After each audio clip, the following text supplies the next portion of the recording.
सीटें हैं। तमिलनाडु की तस्वीर आपके सामने। आर्टिफिशियल इंटेलिजेंस एग्जिट पोल क्या कहता है? इंडिया ब्लॉक को 31 से 35 सीटें 39 में से मिल सकती है, डीएमके को 2 से 4 और एनडीए को 0 से 4 सीटें मिल सकती हैं। तमिलनाडु में जो है वो जो इंडिया ब्लॉक है उसको 31 से 35 और एआईएडीएमके को 2 से 4 और एनडीए को 0 से 4 सीटें मिल सकती हैं। तमिलनाडु को लेकर ये तस्वीर आपके सामने। अगले राज्य का भी रुख कर लेते हैं और अगला राज्य लेकर आइए जल्दी से। केरल चलते हैं। केरल को लेकर बहुत ज्यादा इस बार दावे किए गए हैं। क्या है दावा और क्या है हकीकत? केरल की तस्वीर भी दर्शकों के सामने जल्दी से रख देते हैं। कुल सीटें हैं 20, जहां पर अनुमानित संख्या जो है वो यूडीएफ के पास 12 से 16, एलडीएफ के पास 2 से 4, एनडीए का खाता खुल सकता है 0 से 2 और जबकि अदर्स के खाते में 0 सीटें नजर आ रही, यानी यूडीएफ और एलडीएफ के बीच में मुकाबला दिखता है, जबकि एनडीए खाता खोलने में कामयाब हो सकती है। कर्नाटक भी इसी के साथ दिखा दे, दक्षिण इसी के साथ एक साथ कंप्लीट हो जाएगा। दक्षिण में कर्नाटक के ऊपर चलते हैं। कर्नाटक की सीटें आपके सामने रखते हैं।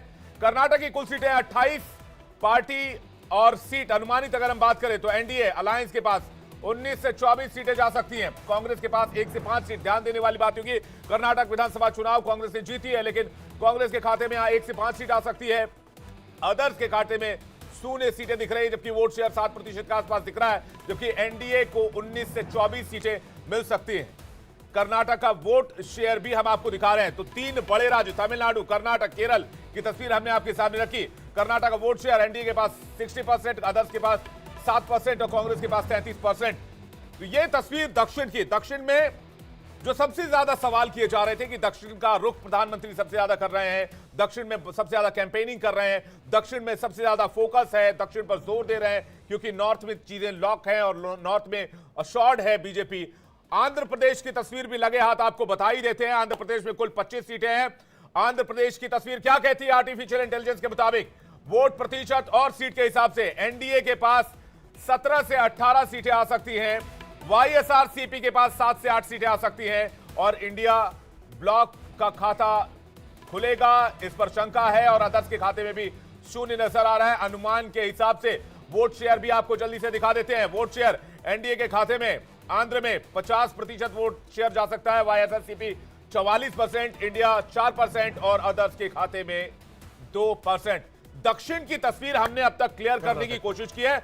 ओवरऑल पिक्चर यानी कि हमने अभी तक जो 543 सीट है उसमें से 112 सीटों का जो आकलन है वो कर दिया है।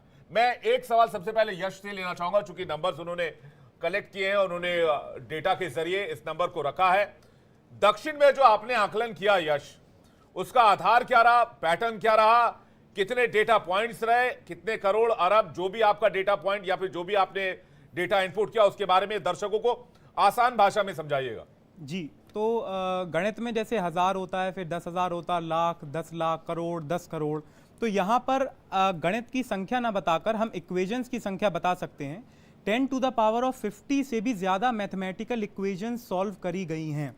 10 टू द पावर ऑफ 50 का मतलब होता है एक के बाद आप 50 बार जीरो लगा दें, तब जितनी संख्या होती है उससे भी ज़्यादा मैथमेटिकल इक्वेशन सॉल्व हुई हैं। एक इक्वेशन में कई सारे आंकड़े आते हैं, कई सारे गणित आती है, फिर वो एक इक्वेशन बनती है। तो उससे आकलन किया जा सकता है कि कितनी भारी मात्रा में इसका एवेल्युएशन हुआ है। और दक्षिण में इस बार जो हम लोगों ने आर्टिफिशियल इंटेलिजेंस की सहायता से जब निकाला डेटा साइंस में, तो उसमें ये सामने आया कि इस बार जो एनडीए है, बीजेपी है, उनका ग्राफ जो लगभग नील रहता था, कर्नाटका के क्षेत्र को छोड़ दिया जाए, वो इस बार उठता हुआ नजर आ रहा है अगर हम आंकड़ों को ग्राफ में कन्वर्ट करें। और उसका कारण यह है कि लोगों के मन में आप एक तरीके से अगर दरवाजा है तो डेटा साइंस के अकॉर्डिंग वह खटखटाता हुआ नजर आ रहा है बीजेपी। सिग्निफिकेंस राइज आपको दिख रहा है। मैं इस पर ईशान का रिएक्शन चाहूंगा। सबसे पहले कांग्रेस पार्टी की तरफ से उनका रिएक्शन, वो क्या कह रहे हैं और कांग्रेस पार्टी इस पर क्या सोची है इस डेटा पर। ईशान, आपका रिएक्शन प्लीज।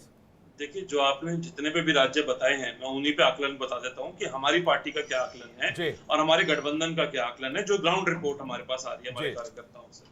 तमिलनाडु में हमारी लगभग 37-38 सीटें आएंगी, 37-38 सीटें आएंगी और मुझे नहीं लगता कि भारतीय जनता पार्टी का हाँ हो सकता है एक जगह खाता खुल जाए, लेकिन देखते हैं, वो देखने वाले नहीं।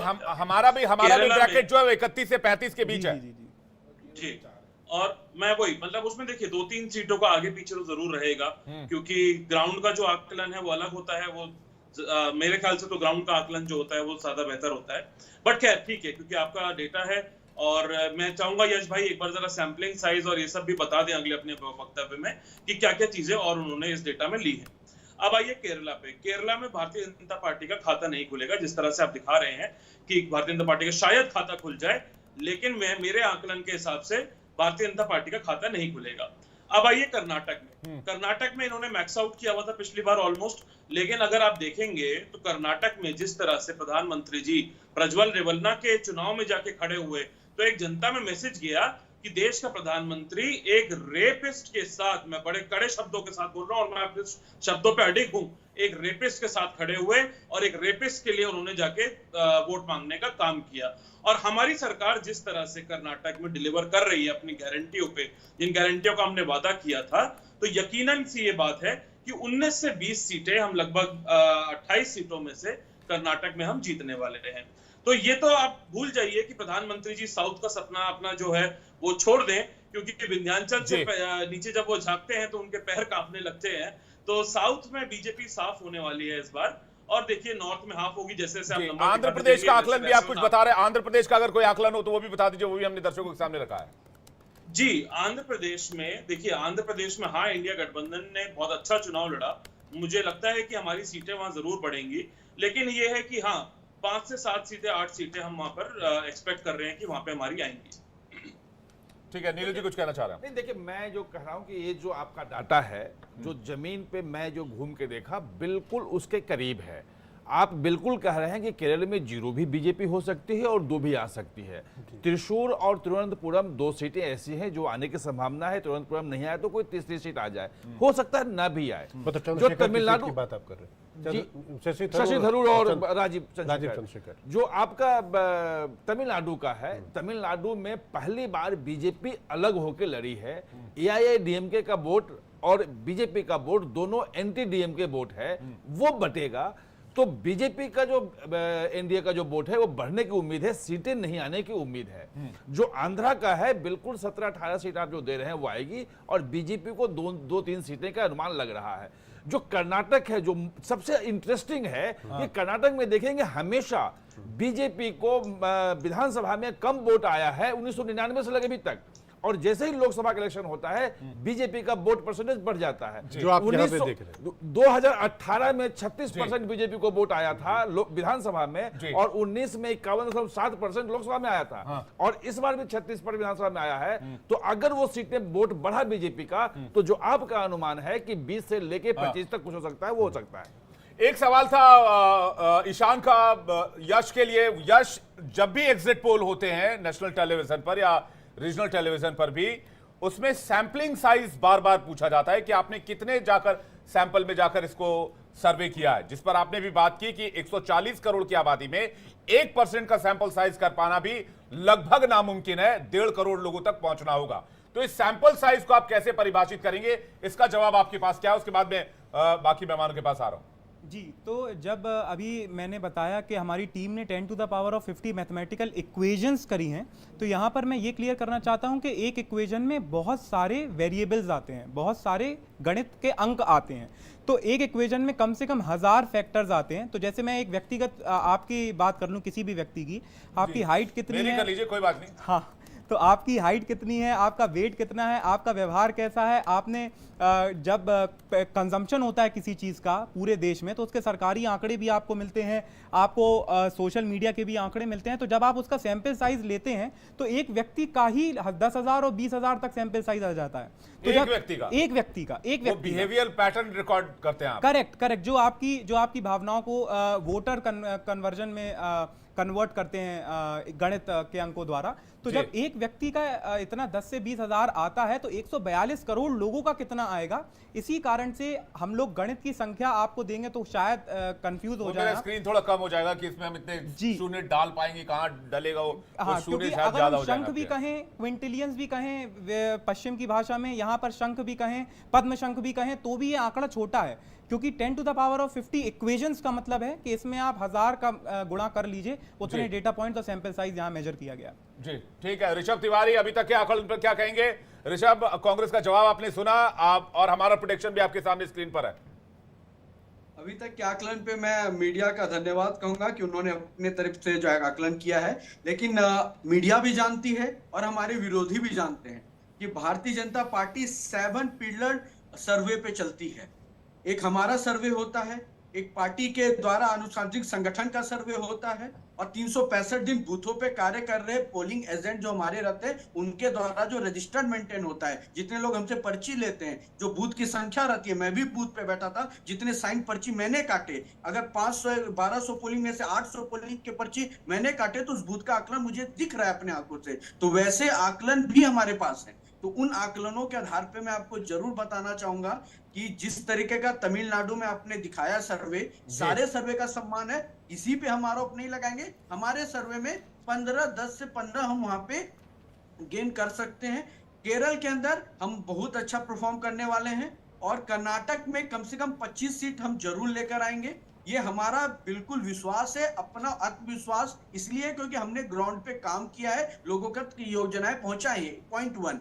दूसरा एक विषय निकल के आया डिस्कशन में, सोशल मीडिया का यूज का, एआई के यूज का। तो मुझे लगता है कि सर नकल के लिए भी अकल की आवश्यकता होती है, जो शायद कांग्रेस कहीं ना कहीं कमी रह गई उसमें। उन्होंने सोशल मीडिया पे पुरजोर कैंपेनिंग चलाया जो बाद में एक्सपोज हुआ। इंस्टाग्राम अगर आप खोलते तो आए दिन कांग्रेस का एक ऐड दिखता था, जिसपे कोई ना कोई गाने पे रील्स दिख रहा था, उस पर क्लिक करेंगे तो कांग्रेस प्रचंड बहुमत से आ रहा था। उस पर जब एनालिसिस हुआ तो पता चला 8 साल के बच्चे से भी क्लिक करवा रहे हैं। मतलब जो वोट के जिनका अधिकार नहीं है उनसे भी क्लिक करा के भ्रम पैदा कर रहे हैं। तो नकल के भी अकल चाहिए। तो कैसे नहीं कर पाई। ईशान आपको रिएक्ट करना चाह रहे हो, उसके बाद बाकी मेहमानों का रुक करें। ईशान आपका जवाब थोड़ा जल्दी से। ऋषभ भाई देखिए, अपनी रोजी रोटी बचा लो। ठीक है ठीक है ठीक है। ऋषभ जी आ रहे हैं आपके पास, ऋषभ जी आ रहे हैं आपके पास के लिए इस तरह का योजना ये चलाते रहे। जनता जल्दी से बोलिएगा, बाकी मेहमानों का रिएक्शन लेना है साउथ पर। योजना देखिए ऋषभ जी बड़े पढ़े लिखे व्यक्ति हैं, मैं उनसे थोड़ी संवेदन। ठीक है ऋषभ भाई, एक सेकंड, ऋषभ भाई होल्ड कर लीजिए थोड़ा सा जी। पसंद आई है। ऋषभ जी बड़े पढ़े लिखे व्यक्ति हैं, मैं उनसे एक्सपेक्ट करता हूं कि थोड़े संवेदनशील भी होंगे इन मामलों में। देखिए लगातार बोलने से ऋषभ जी जरा ईशान जी की बात भी सुन लीजिए प्लीज। जी ऋषभ जी पढ़े लिखे व्यक्ति हैं, मेरे मित्र हैं, और मैं एक्सपेक्ट करता हूं कि बड़े संवेदनशील मुद्दों पे इस तरह से नहीं बोलेंगे। देखिए सोशल मीडिया का जो यूजेज है उस अगर सबसे ज्यादा किसी ने बढ़ाया तो भारतीय जनता पार्टी ने शुरू किया, हमने वो पिकअप कर लिया, हमारा पूरा ट्रेंडिंग हमेशा रहता था। और ऐसा नहीं है कि हम 8 साल के बच्चे से पिक करवाते थे, ऐड क्लिक करवाते थे। देखिए जब एड्स बनते हैं तो वो एक स्पेसिफिक एज ग्रुप के हिसाब से बनते हैं। मुझे नहीं पता भाई ने कितने एड्स दिए हैं, कितने एड्स में उन्होंने इतना उनका क्या एक्सपीरियंस है, लेकिन जब एड्स दिए जाते हैं तो एड्स बनाए भी एक स्पेसिफिक एज ग्रुप के हिसाब से जाते हैं, और टारगेटेड एड्स भी स्पेसिफिक एज ग्रुप के साथ किए जाते हैं, जो कि हर एक पार्टी का राइट है। पहली बात तो ये। दूसरी बात देखिए, अभी इन्होंने तमिलनाडु की बात करी कि तमिलनाडु में बहुत उलट रिजल्ट आएंगे, आपका सर्वे भी दिखा रहा है, और धरातल पे है ये बातें, धरातल पे ये सब बातें हैं। देखिए कर्नाटक पे वो बात नहीं कर पाए अभी। तो मैंने कर्नाटक की बात उन्होंने बताई, मैंने आपको बताई कि कितनी सीटें हमारी कांग्रेस पार्टी को आ रही है, बीजेपी एक नंबर पर चली जाएगी, 10 से नीचे चली जाएगी। तो वो नहीं बता पाएंगे क्यों ऐसा हो रहा है, क्योंकि धरातल पे जो कांग्रेस पार्टी ने काम किया है कर्नाटक में वो लोगों तक पहुंच रहा है। और प्रज्वल रेवन्ना का जो इशू था, प्रज्वल रेवन्ना के साथ जो प्रधानमंत्री जाके खड़े हुए एक रेपिस्ट के साथ, मास रेपिस्ट के साथ, वो लोगों को समझ आया, वहां की महिलाओं को समझ आया। चलिए वो तो दिख जाएगा जिस दिन रिजल्ट आएगा। मैं जल्दी से रिएक्शन लूं साउथ पर। मैं अमिताभ जी से शुरू कर रहा हूं। देखिए ऐसा है, साउथ के जो डेटा आपने दिखाया वो मुझे लगता है मोर और लेस रियलिटी के करीब हैं, क्योंकि वहाँ पर बीजेपी को कोई बहुत मैसिव गेन की उम्मीद नहीं थी, और जो आप दिखा रहे हैं केरल में सीट्स का गेन या तमिलनाडु में वो ज़ीरो भी है, और जो आपने डाटा दिया है 2-4 जो वो संभव है। मुझे लगता है कि जब हम नतीजों के बारे में चर्चा करेंगे 4 से, क्योंकि अनुमान है, तो मुझे लगता है कि जो इंडिया ब्लॉक है, जो उसकी उम्मीदें थी साउथ की तरफ से, कम से कम वो अभी फिलहाल जो आपने डेटा दिखाया है केरल और तमिलनाडु का, उसमें तो वो बात अपनी तरह से मतलब रिफ्लेक्ट होती हुई दिख रही है। जी ठीक है, शुक्ला जी अगर हैं हमारे साथ तो शुक्ला जी का एक छोटा सा रिएक्शन, उसके बाद ब्रेक पर जाना होगा। अजय शुक्ला जी। जी सुन पा रहे हैं आप जी सुन पा रहे हैं। साउथ को लेकर जो अभी तक हमारा एग्जिट पोल रहा है उसे लेकर क्या कहेंगे? बिल्कुल नहीं, मैं बहुत एक इस चीज पे वो करूंगा कि जो एआई के आधार पर और जिस तरीके से उन्होंने बताया, उन्होंने सैंपल सर्वे का कोई नंबर नहीं बताया, उन्होंने जिस तरीके से बताया कि हम इसके आधार पे गणित का जो वो बता रहे हैं उस आधार पे जमीनी तौर पे नहीं होता। एक घर में भी वोट बटा हुआ होता है, तो इसलिए जमीनी हकीकत कुछ और है और वो बहुत सारी चीजें हैं। पूरे दक्षिण भारत में उसका प्रभाव देखने को मिला। मैं भी गया दक्षिण भारत में, तो मैं एक चीज समझ सकता हूं कि ठीक है जो एनालिसिस है वो, चूंकि आप पहले ही कह रहे हैं एआई पे आधारित है, इसलिए मैं उस पर कमेंट नहीं करूंगा। मेरा अपना मानना है कि जमीनी हकीकत उससे बिल्कुल इतर है और बिल्कुल उल्टी है। तो ऐसी स्थिति में मुझे नहीं लगता है कि एनडीए को वहां पर कोई बहुत बड़ी बढ़त हासिल होने जा रही है, बल्कि मुझे लगता है इंडिया वहां ज्यादा मजबूत है। जी एक ऐसा है कि इन्होंने बताया कि ये वहां से घूम के आए हैं और घूम के आए नीलू जी भी है। नीलू जी, जो आपने सर्वे में देखा, मैं खास तौर पे चूंकि इस बार पूरे प्रचार में आपने शुरू से देखा, प्रचार की ही नहीं उससे पहले ही, कि तमिलनाडु और नॉर्थ मतलब बनारस काशी से लेकर तमिलनाडु को जोड़ने के लिए प्रधानमंत्री ने जितनी कोशिश की और जितनी बार उन्होंने साउथ का दौरा किया वो हम सब ने देखा। जो ये आंकड़े आ रहे हैं, तमिलनाडु में दिखा रहा है 0 to 4, यानी अगर बीच का आंकड़ा निकालेंगे तो 2 सीटों पर जीत हासिल होते हुए आपको दिखाई देगी।